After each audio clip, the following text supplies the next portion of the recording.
Hello folks, it's Patience again. Welcome to another model review video. And this time we've got the EFE Harrington Cavalier, and the one we've got is a delivery of East Yorkshire. As regular viewers will know, one of my favourite fleets, well probably my favourite fleet to be fair.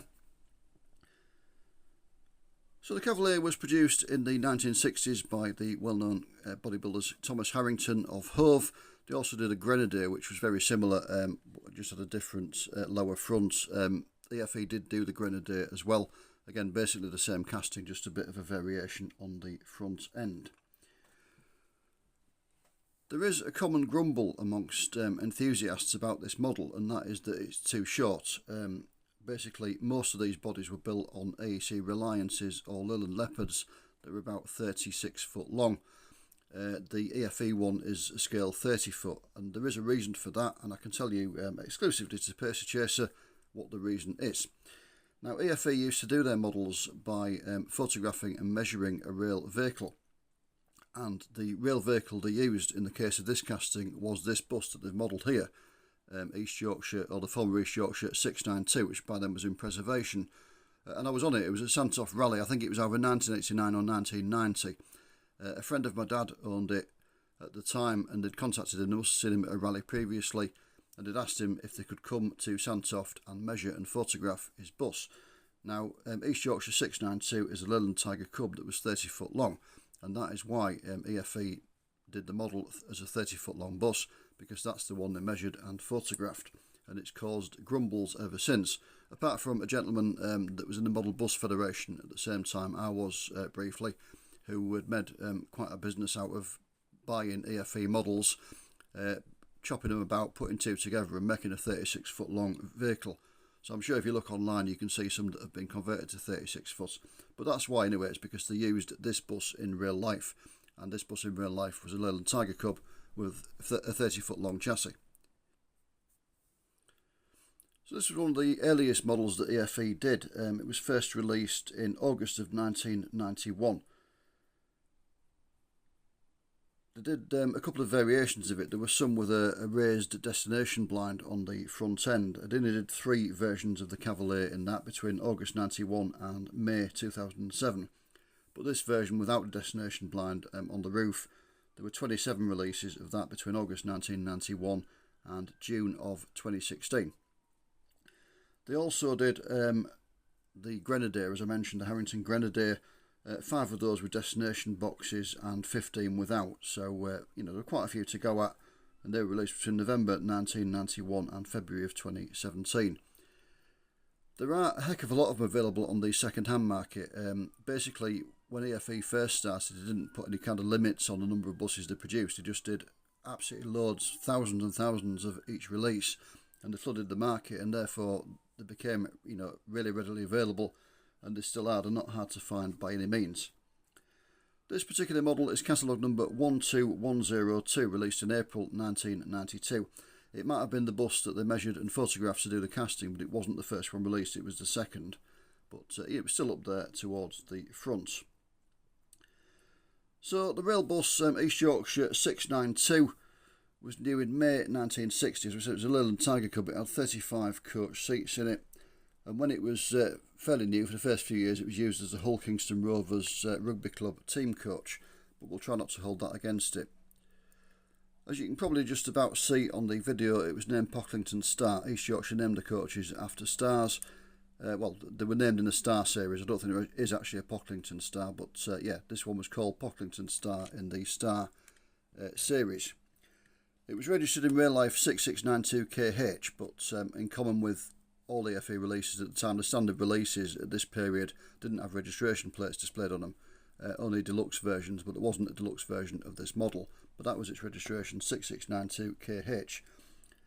In 1970 it was sold to Eddie Brown of Helperby in North Yorkshire, and after a few years with them it passed into preservation, and as I said, at the end of the 80s, when I was on it, when they measured it for EFE, it was owned by a friend of my dad called Neil Birch. It's still in preservation. It was last reported to be in Scotland. I believe it's awaiting restoration. Obviously it was fully restored and being driven, but they need restoring every so often to preserve buses, and I believe it's been in storage for a period. It needs restoring again, but it is still about somewhere, and hopefully it will re-emerge onto the rally circuit before much longer. Very nice bus. I've got very fond memories of travelling in it. The EFE model is quite basic by some of today's standards, but it does capture the look of the real thing. As you can see, there is the model, and there is a photograph of the real bus. As you can see, it looks pretty good, pretty decent. This one is, as always, a second-hand model that I've bought, and it does look a bit grubby. Now, you might see one of these at a swap meet or something and think, oh God, I don't want to buy that because it looks a bit mucky. But all you need to clean it up is something like this, a bottle of clean enamel thinners and a paintbrush. And what we'll do is we'll try and clean a bit of the muck off the roof. Other important ingredient, a bit of kitchen roll. So, let's get a brush and let's just go over there where that bit of muck is. Don't scrub too hard because you bring the paint off, but just give it a little bit of gusto, and then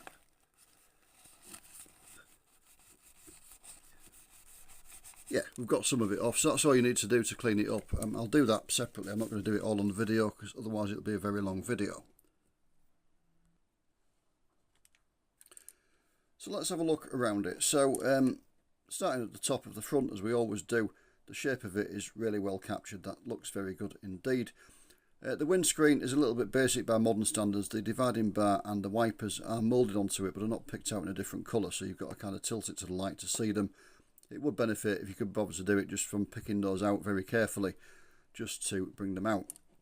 Destination blind on this one underneath the window, as it was on the rail one, as we just saw in the photograph, showing hull, and it's in a moulded surround, which looks really good.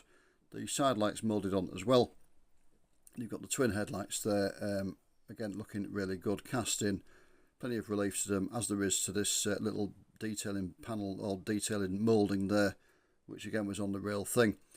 Registration plate should be on there. Obviously it's something you can add a bit of detail to it. I'll put one on this at some point. And then you've got the grille underneath there, which looks really good, cast in. Only thing missing, as you can see on the rail bus, is it had fog lights in real life, whereas the model hasn't. But again, a couple of dabs of silver paint in the right places would improve the appearance no end. Going round to the near side, you've got the door there hinged as it actually was on the real thing. The indicator is on the side. That covered the front as well because it stuck out, so the idea was you could see it down the side. It probably wouldn't meet modern regulations, but that's how it worked back then. So it was both a side and a front indicator. The distinctive window line nicely modelled, and this sloped down as well. The trim picked out a little bit clumsily. It would benefit from going over in a bit of paint just to bring it out a little bit better. And again, the opening window detail is moulded in but not picked out. You can just about see it if I tilt it to the light like that. Transfers, they're a bit clunky again by modern standards. You've got to remember this was released in 1992, so 33 years ago as I'm doing this video. So the Pocklington style lettering is pretty good. The East Yorkshire isn't bad, but the photo of the rail vehicle shows it was in gold on this bus, not in blue. It may have carried it in blue at some point. I'll have to look at my photographs. Legal lettering is legible. East Yorkshire Motor Services Limited, 252 Anlaby Road, Hull. Got the unladen weight there, and to seat, it does say 37 passengers on there. I think that, as I said, the rail bus was 35 seater as far as I'm aware. The wheels look quite good, if a little bit basic. You could pick out the nut ring there in silver as it was on the rail one just to bring the detail out, but yeah, they look pretty decent. They're a good basis, and again, you've got to remember that this casting is over 30 years old.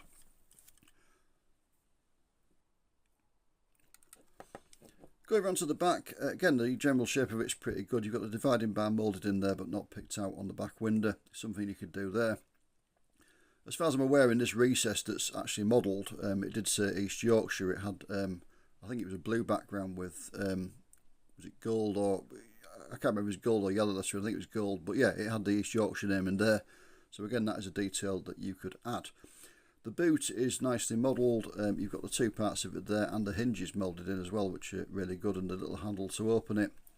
The bumper looks reasonable. This one's a bit battered about. It's been scuffed a little bit by the previous owner, but again, a little dab of silver paint will soon cure that.